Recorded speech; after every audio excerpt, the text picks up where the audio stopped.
ఏంటి అనుకుంటున్నారా? సేటుకి ఇవ్వాల్సిన 10 లక్షల కోసం ఇంకా చందు అయితే తెగ టెన్షన్ పడిపోతూ ఉంటాడు. ఇంకా శ్రీవల్లి సంగతి చెప్పింది. అది ఎంత చెప్పినా కూడా వాళ్ళ అమ్మగారిని అడిగి డబ్బు తీసి ఇవ్వటం లేదు. వాళ్ళ అమ్మగారు కూడా లేరని చెప్పడంతో ఇంకా సేటు వచ్చేటప్పుడు గంటకి ఫోన్ చేయడము, లేదా తన ఆఫీస్కి వచ్చి ఎలాగంటే అలాగ మాట్లాడు, మీ నాన్నగారితో కూడా చెప్పేస్తాను నేనని చెప్పి బెదిరించి ఇంట్లోకి వచ్చి వాళ్ళ నాన్నగారికి కూడా చెప్పేయడంతో ఇంట్లో అందరికీ కూడా ఈ విషయం తెలిసిపోయిందండి. అసలు ఆ డబ్బులు నువ్వు ఎందుకు తీసుకున్నావురా, అసలు నీకు ఏం అవసరం వచ్చింది నీకు అని చెప్పేసేసి అడగడంతో ఇట్లాగా నర్మదా వాళ్ళ అమ్మ నాన్నకైతే ఇచ్చాను నేను, నర్మదా అంటున్నానండి సారీ, వాళ్ళ అమ్మ నాన్నకైతే ఇచ్చాను నేను, వాళ్ళు ఇస్తానన్నారు. వాళ్ళకేం అవసరం రా అంటే వాళ్ళకి అందుబాటు కాలేదంట అని చెప్పడంతో నేను తీసిచ్చాను నాన్న అని చెప్తే, వాళ్ళే కోటీశ్వర్లు, వాళ్ళకేంద్ర అందుబాటు కాదు, నువ్వేంద్ర తీసి ఇవ్వడం వాళ్ళకి, అది నాకు చెప్పాలి కదా నువ్వు అని చెప్పేసి రామరాజు అని అడగడంతో ఇంకా చందు ఏమనలేక సైలెంట్గా ఉంటాడు. ఇంకా డబ్బు ఎలా కట్టాలి అని చెప్పేసి కూర్చొని చందు అయితే బాధపడుతూ ఉంటే ఇంకా అక్కడికి వేదవతి వచ్చి బాధపడుకురా, ఏదో ఒక విధంగా కడదాంలే అని చెప్పేటప్పటికి కొంచెం అలా ఉంటారు. ఇంక అంతలోపలికి నర్మదా ప్రేమ ఏం చేస్తారు అంటే అదేనండి, మంచి మనసుకి చెడ్డ మనసుకి ఉన్న తేడా.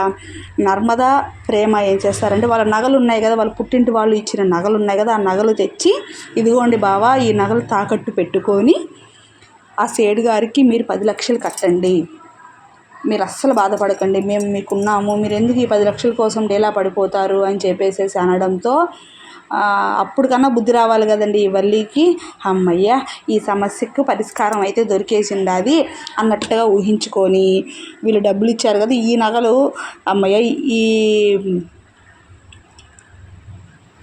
ఇబ్బంది ముందు గట్టెక్కినట్టుగా చూసుకుందాము, ఇంకా మనం డబ్బులు వీళ్ళకి ఇవ్వాల్సిన అవసరం లేదులే అంటే ఆ లోపలికి అంటారు నేను ఏదో ఒక రకంగా వాళ్ళ అమ్మగారు ఇవ్వంగానే మీ నగలు మీకు తెచ్చిస్తానమ్మా అని చెప్పేసి చందు అనడంతో సంతోషంగా వాళ్ళు ఇచ్చిన నగలు తీసుకొని వెళ్ళి అవి కుదవబెట్టి సేటుకి అయితే డబ్బులు కట్టాలి అని చెప్పేసి అయితే అనుకుంటారు.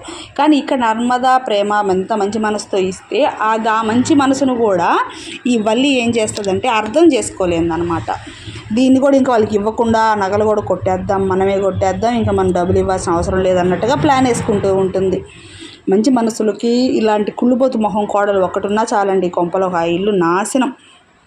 పెద్దవాళ్ళు ఎవరు ఎట్లా అనేది కొంచెం గ్రహిస్తూ ఉండాలన్నమాట.